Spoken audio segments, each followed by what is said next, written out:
He was an immortal god of immense power. He was feared by men, but he was not respected by the gods. When the gods descended onto the battlefield, when armies trembled and the earth was covered in blood, there was a name even the immortals preferred not to speak: Ares. He was not the strategist.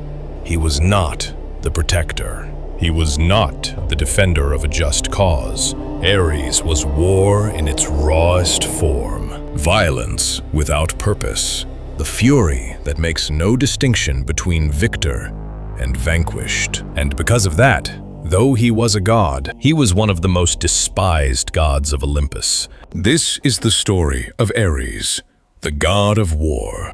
Ares was born on Mount Olympus, son of Zeus, king of the gods, and of Hera, queen of the heavens. But unlike other divine children, his birth was not celebrated. From a young age, Ares showed a violent, impulsive, uncontrollable temperament. He sought conflict. He did not seek balance or order. He did not seek justice or defense, while other gods embodied higher ideals: wisdom, harmony, law. Ares embodied the clash of swords, the scream of the wounded, the savage thrill of combat. Zeus watched him with displeasure. For the father of the gods, war was meant to be a means, not an end, and Ares never understood that. In Greek mythology, war had two faces. One was Athena. Strategy, intelligence, precise tactics. The war that protects cities and restores order. The other was Ares. Unleashed violence, chaos without direction, blood spilled for pleasure. Where Athena thought, Ares attacked. Where Athena calculated, Ares destroyed. Because of this, even among the gods, Ares was seen as dangerous. Not because he was weak, but because he lacked control. The Trojan War was the perfect stage for Ares. 10 years of death, 10 years of destruction, 10 years of human suffering. Ares descended onto the battlefield, not to protect a people, but to revel in the conflict. He switched sides without remorse. One day, he supported the Trojans, the next, the Achaeans. He didn't care about heroes. He didn't care for oaths. He cared only for combat. Where Ares walked, the battle became uncontrollable. War ceased to be tactical and became slaughter. But even Ares could fall. At Troy, he faced Athena. Blinded by fury, Ares charged without thinking, convinced that his strength would be enough.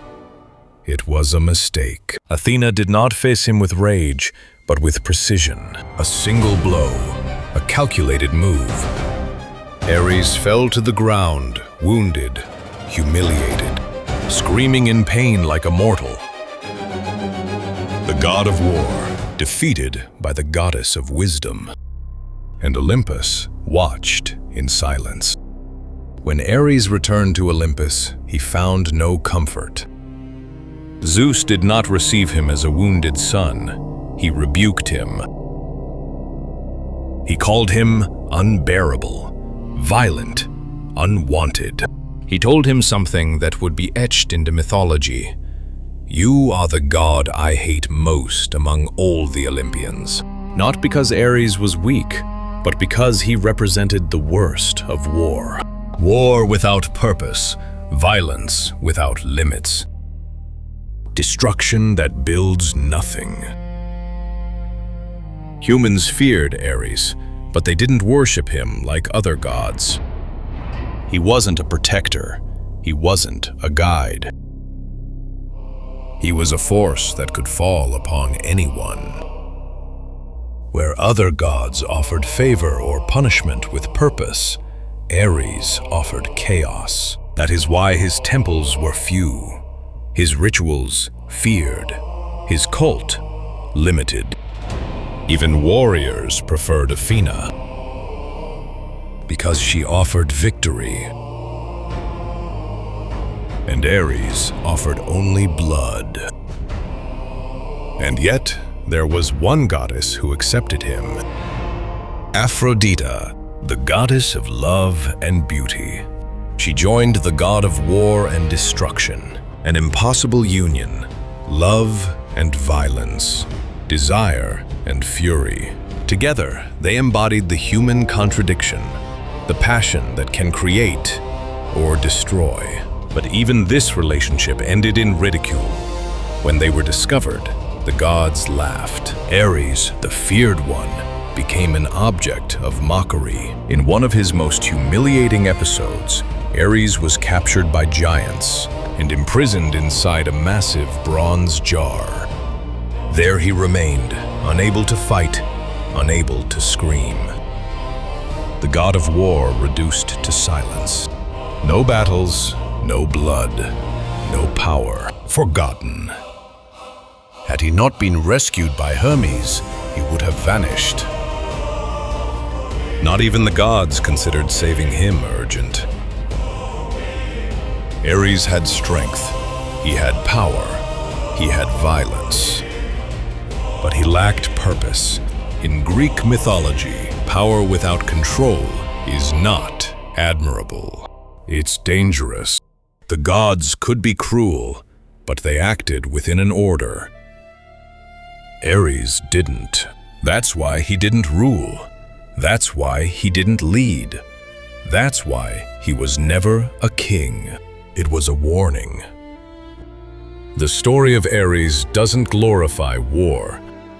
It condemns it. It shows that violence without direction doesn't build empires. It doesn't create heroes. It leaves no legacy. It leaves only ruins. Even the gods learned that. Because not every war is heroic. Not all strength is power. And not every god deserves respect. Ares was immortal. He was feared. He was powerful. But he was never wise. And that's why, even among the gods, uncontrolled fury was always despised. Join the fight. Subscribe to Epic Stories, because the legends never end.